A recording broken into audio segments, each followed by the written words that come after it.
What's going on, everybody? Welcome back to another episode of Double Overtime. It's your boy P, back at you again with another one. Hey, if you're watching this video today, guys, please do me a big favor and scroll down and hit that subscribe button for me, please, if you haven't already. It would greatly and truly, tremendously help my channel out. So if you could please hit that subscribe button down below, guys, I would greatly appreciate it. You will get more and more NFL and NBA content from this channel. So I'd appreciate it if you hit that subscribe button and make sure you turn that notifications button on down below as well.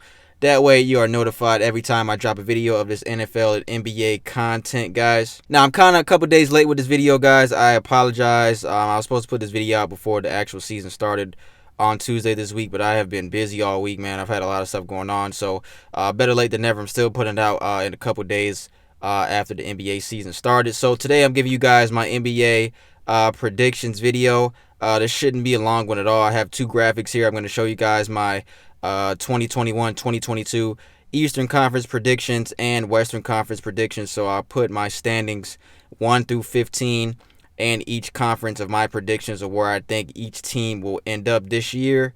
Also, I have my conference finals teams that I think will make it to the conference finals out of each conference, and also the conference champion of each conference, of course. After I show that, I will do my predictions for Rookie of the Year award, Sixth Man of the Year award, Most Improved Player, Defensive Player of the Year, and my MVP. All my personal predictions, guys. These are just all my predictions of my personal, what I think is going to happen this year. So don't kill me if you disagree, guys. These are just my personal predictions. The NBA season started 2 days ago. We had the Brooklyn Nets and the Milwaukee Bucks facing off in Game 1.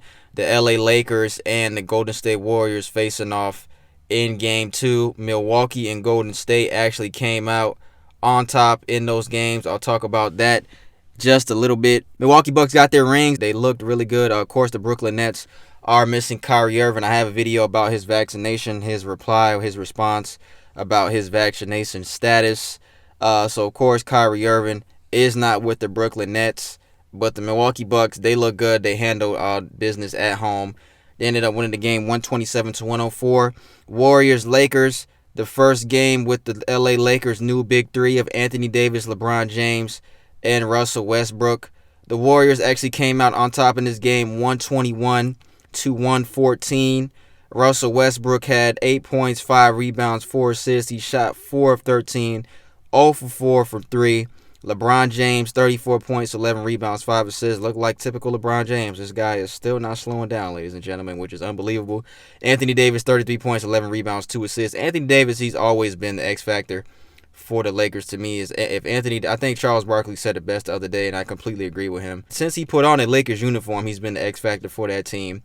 LeBron James is, of course, always going to be LeBron James, but Anthony Davis is the major X factor when it comes to the LA Lakers. So if he stays healthy all year, I'm not worried about, because I know there's people out here panicking. Oh, look how Russell Westbrook looked in the first game. It's just one game, guys. I promise you.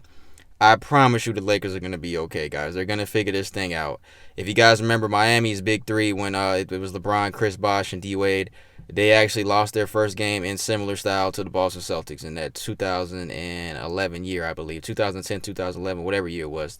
The first game the big three played together, first regular season game. So LeBron's been in this position before. Russell Westbrook, they're going to figure it out. I'm not worried about the LA Lakers at all. So yeah, man, opening night has passed. So let me go ahead and do my predictions now, guys. I'm going to do the Eastern Conference first. So here's a graphic that I made of my Eastern Conference predictions. So as you can see here, the top 6 teams are the playoff locks. They are the teams that are in green. 7 through 10 are the teams in yellow. Those are going to be the teams that are going to participate, that I think are going to be participating in this year's playoff play-in tournament for the Eastern Conference. And 11 through 15, the teams in white at the bottom, are the teams that I feel are not going to be making the playoffs at all. So starting at number 15, I got the Cleveland Cavaliers. 14, the Washington Wizards. 13, the Orlando Magic. 12, the Detroit Pistons. 11, the Toronto Raptors. Those would be the teams that I think are not going to make the playoffs at all whatsoever. You get into my play-in tournament teams. I got number 10, the Indiana Pacers. Number 9, the Charlotte Hornets. 8, the Chicago Bulls, who I think have a really good team this year. And I do think we will see them in the final playoff games this upcoming season in the Eastern Conference. Number 7, New York Knicks. Getting into the teams that I feel are playoff locks. 6, the Boston Celtics. 5, Philadelphia 76ers. 4, the Atlanta Hawks. 3, I got my Miami Heat. 2, the Brooklyn Nets, and number 1, I think the Milwaukee Bucks will get the number 1 seed this year. I think Brooklyn, regardless with or without Kyrie, they still have Kevin Durant, who I feel is the best player in the world. Still have James Harden, one of the greatest scorers that we ever seen in NBA history. I feel like the Brooklyn Nets are gonna still be okay.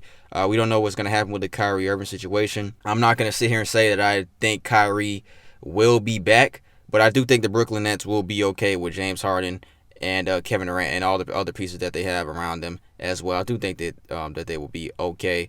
The numbers beside them are the placings difference from their standings last year. So you see that +2 for the Milwaukee Bucks is because they were number 3 in the standings last year, and so on and so forth. If it's just a dash, as you see Brooklyn Nets have, I put that just because the Brooklyn Nets were number 2 last year. So that is what those numbers are beside the teams, guys. So that is my 1 through 15 in Eastern Conference predictions this year, guys. As you can see to the right, I have the conference finals being the Brooklyn Nets and Milwaukee Bucks. I do think it'll be another rematch. Like I said, I think the Brooklyn Nets are going to be okay, guys. With or without Kyrie, I do think they're going to be perfectly fine because you still got Kevin Durant, you still got James Harden. And when it's all said and done, I do think the Milwaukee Bucks will repeat as Eastern Conference champions. I think Brooklyn has a lot of distraction going on right now. I think that's kind of why they look the way that they looked the other night because of the Kyrie Irving situation. But I think when it's all said and done, Brooklyn will be back on track. Like I said, I do think they'll make it to the conference finals. But ultimately,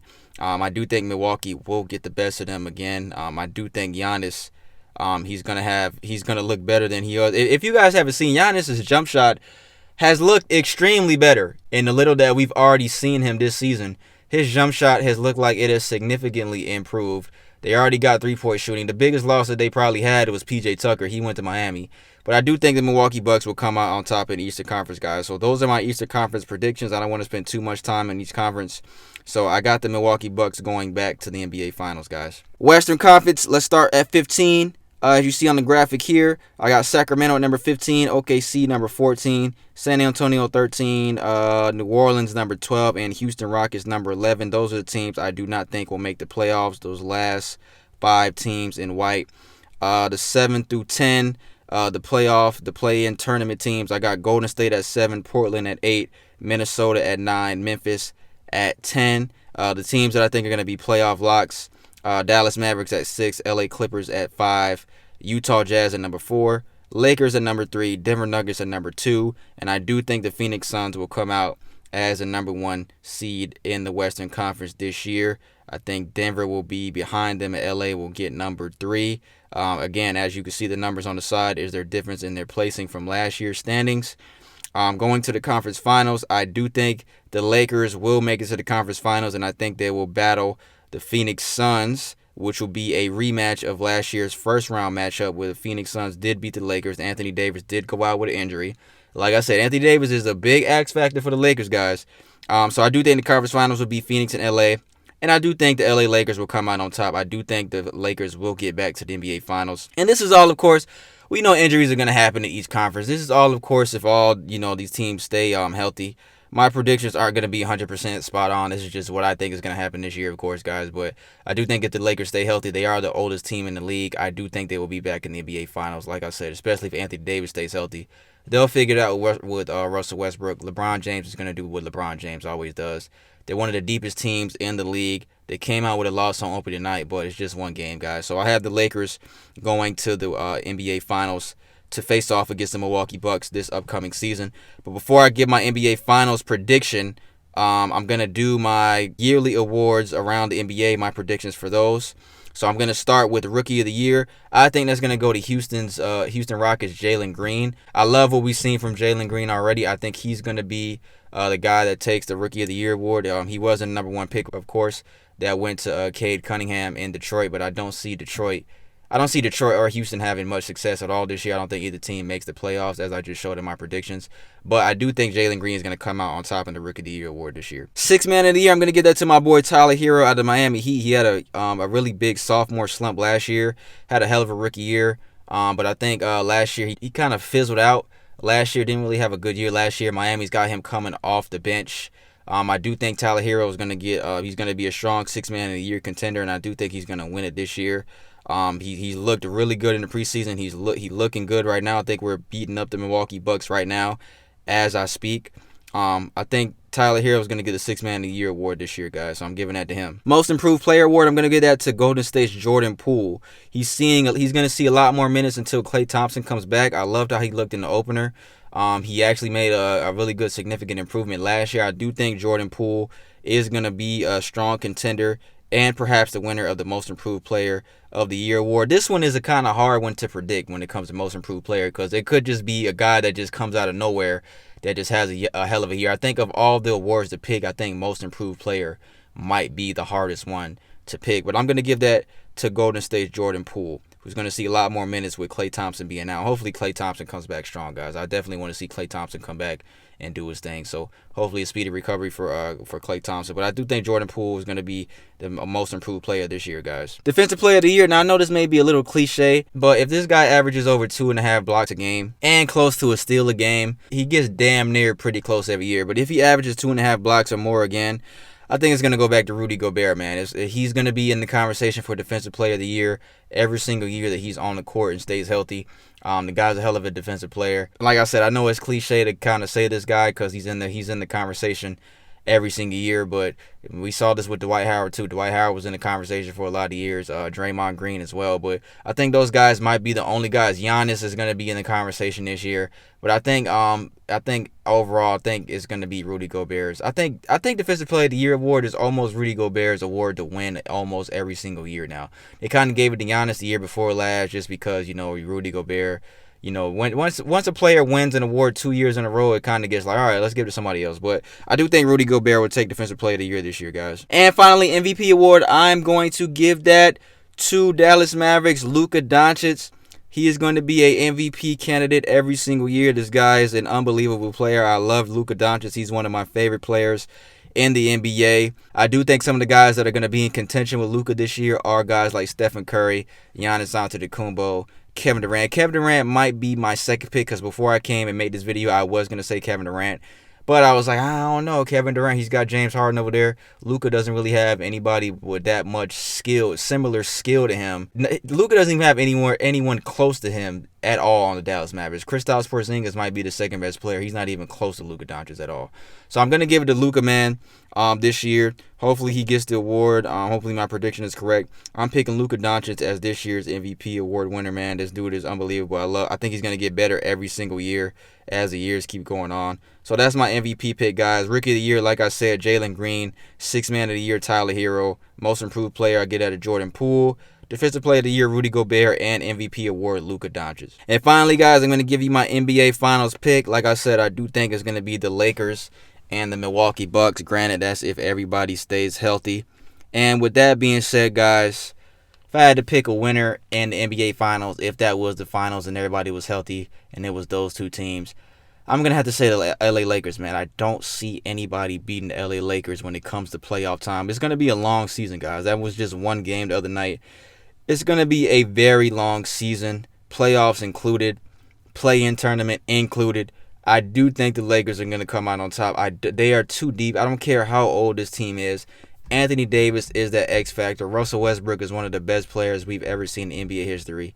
And, of course, you got LeBron James, who shows no signs of slowing down whatsoever. If you ask me, there shouldn't have been a Milwaukee Bucks championship last year with the injuries to Kyrie Irving and James Harden. But, it happens. I'm not going to say it shouldn't have been because they won it. They won it. I'm not going to take the championship away from them. They won a championship. But with that being said, if there were no injuries to the Brooklyn Nets, and Brooklyn almost came out on top in Game 7, Brooklyn would have went to the finals, and I do think Brooklyn probably would have won the NBA Finals over the Phoenix Suns, but that didn't happen. Milwaukee won. But all that being said, I do think the Lakers will beat the Milwaukee Bucks if this is an NBA Finals that we see this year. I know the NBA Finals everybody wants is Brooklyn and LA, but I don't see that happening just because I love how Milwaukee looked the other night, and Giannis just looks like he's getting better, honestly. Giannis looks like he's getting better. They still got three-point shooters around them. They still got great defense, even though they lost PJ Tucker. But I do think LA will come out on top. I don't see Milwaukee beating LA in a 7-game series if it came down to it. So that's my NBA Finals pick, guys. I'm picking the LA Lakers to win it all. I don't know if that's a cliche answer to say either, like the Defensive Player of the Year award I gave out. But that's what I think is going to happen, guys. So we'll see what happens. I'll probably have another video at the end of the season to kind of compare what I did in my predictions to what we actually got. If you made this far into the video, guys, I appreciate you for watching, man. Like I said, this was a couple days late. I wanted to put this out before Tuesday, but it didn't happen like I wanted it to. Better late than never. I'm still putting it out the same week NBA is starting. Be on the lookout for more NBA content as the season goes on, guys. Maybe I don't know what's gonna happen with Kyrie Irving if he gets traded. I don't know. We're gonna see Ben Simmons has another situation that he has going on. I talked about those situations on my podcast the other day. If you want to check out my podcast, Social Junkie Podcast, we drop episodes every single week, every Wednesday and Thursday. Audio episodes every Wednesday, video episodes here on YouTube every Thursday. You could check that out in my featured channels, or you can go down into the description box and check out the link to my podcast. We talk sports in there as well. But I keep the major sports stuff and the sports talk to this channel specifically. NFL and NBA news, guys. I'm trying to be as consistent as I possibly can with this channel. Like I said, guys, if you haven't hit that subscribe button already, please do me a favor down below and hit that for me. And turn your notifications on for this channel. That way you're notified every time I drop a video of this NFL and NBA content, guys. I appreciate you watching. This is another episode of Double Overtime. It's your boy P. I'll be back with you guys shortly, man. Be on the lookout. I didn't do an NFL game picks video this last week because I was busy, like I said, but I should have an NFL game picks video coming this weekend. When I don't drop an NFL game picks video, just check out my Instagram. I drop the game picks on my Instagram every single Sunday, guys. And you can follow me down in the description box below on Double Overtime's Instagram. I appreciate you guys. It's your boy P. Double Overtime. I'll be back later this week, guys. Thank you for watching.